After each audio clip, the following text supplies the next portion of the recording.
Hi guys, I'm Victoria from Mommy Picks Storytime, and I have a really fun story for you today.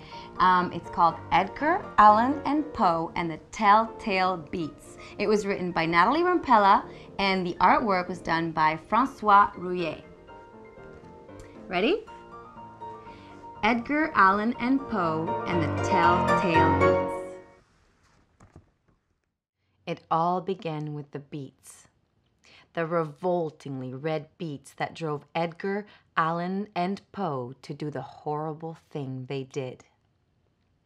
And so begins the tale of the beating beets.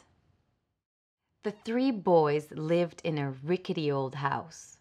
It often reeked from the odd meals their mother served. "You can have dessert only if you finish your dinner," their mother said. Oh, the moans, the groans that came from Edgar, Allan, and Poe. Edgar did not like the squishy squash their mother served. Allan despised the liquidy liver that still looked alive. Bouncy balls of Brussels sprouts made Poe want to barf. But they especially hated beets.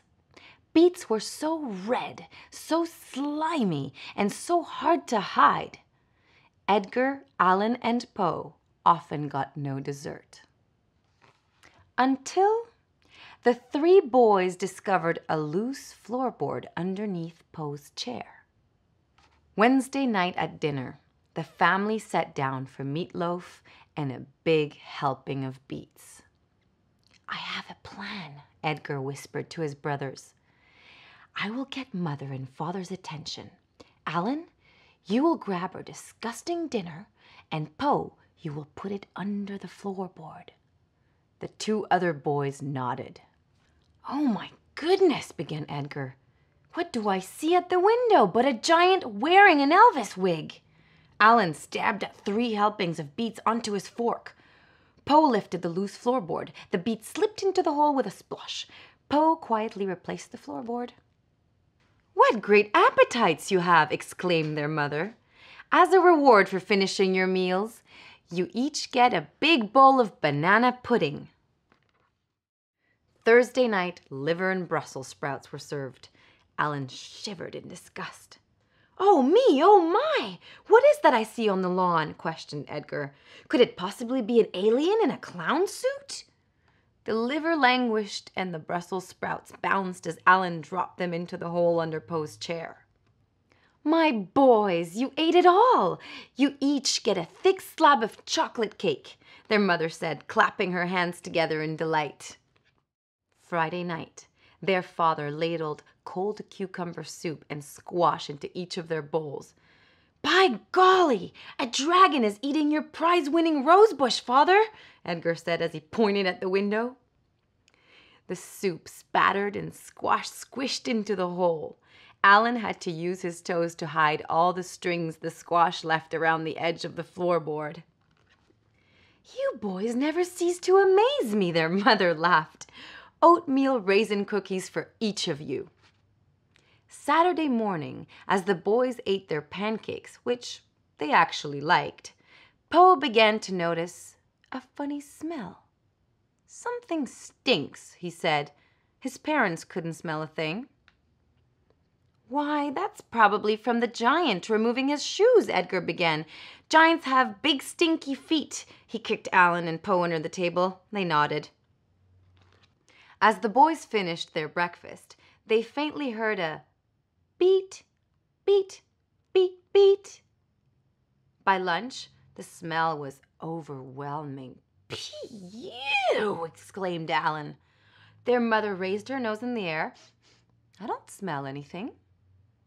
"The alien is probably living in the house," started Edgar as he gave Allan the evil eye.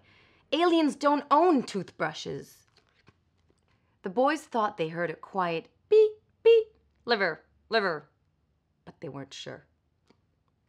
At dinner, the 3 boys had to wear clothespins on their noses to keep from smelling the awful stench.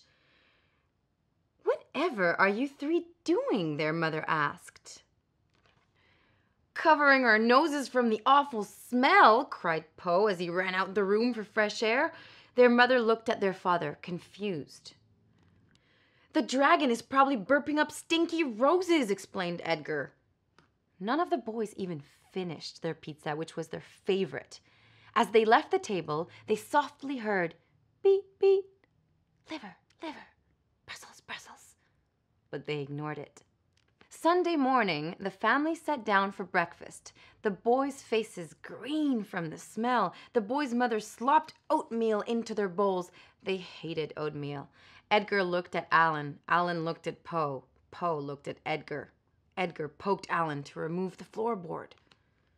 "Stop! I can't take it anymore," shouted Poe.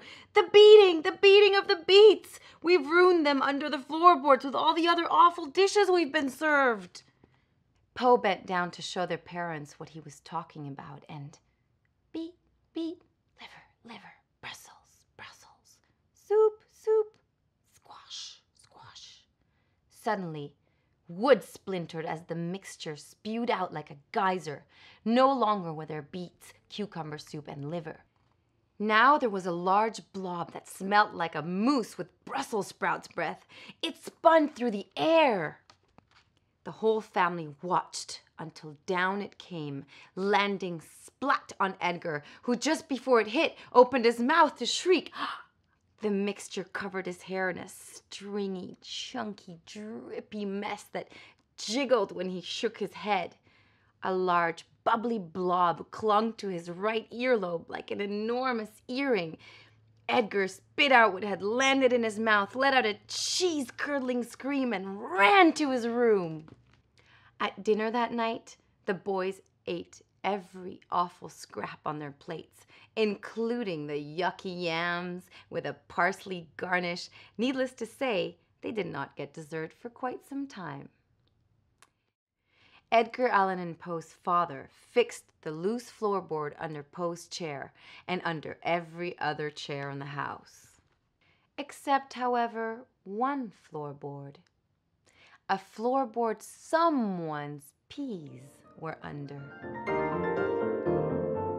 The end. Well, that was a fun story, and I hope you really enjoyed it. And I'll see you again next time for Mommy Pig's Story Time. In the meantime, eat your peas and beets and don't hide them. Bye.